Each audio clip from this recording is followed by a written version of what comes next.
People that you see, and that doesn't just include the people around you, it also includes the people you see in media, it includes the people you see in social media. So in our research, we found for both men and women, getting access to TV in areas that don't have TV changes what you think is attractive. And we've shown experimentally in different contexts that if I show you someone, a woman who is really thin, you'll like thin bodies more later. If I show you a man who is really, really low on muscularity, your ideal level of muscularity in a man will drop.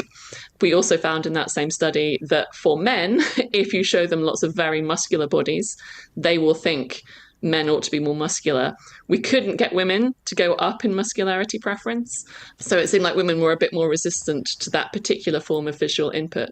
But generally what we've seen now across many, many studies is that for facial appearance and body appearance, what you want is heavily influenced by what you're used to seeing. Right. So if you then have a culture that's full of advertising, visual content, social media, Instagram ads, you're going to be swayed by all of that rather than necessarily the people who are in your daily life. Yes, exactly. That's exactly what I would expect that we would see in areas that have heavy use of visual media, including social media, that people's appearance preferences are going to be heavily biased by that additional visual input. Are there things that kind of folk wisdom has it that women find attractive or think is important when they're choosing a partner that actually are quite unimportant?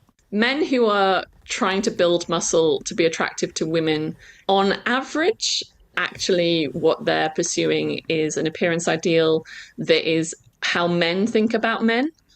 So women tend to prefer male bodies that are less muscular than what men think is attractive.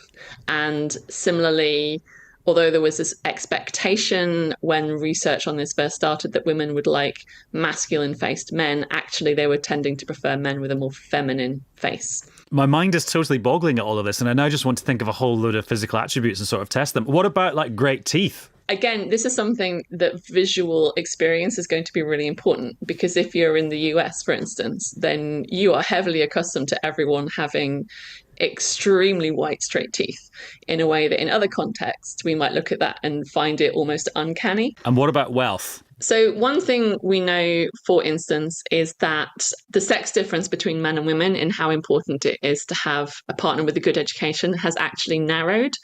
So women and men are both now thinking about education in their partner in a more similar way than they did in the past, which is probably in part because more women have gone to university, for instance, than in the past. And we also know that as women get more financial independence, partner's income is less important because the family has the woman's income stream as well. That doesn't make other things unimportant. It just means that that drops out of how essential it is. Thank you to Professor Linda Boothroyd. Okay.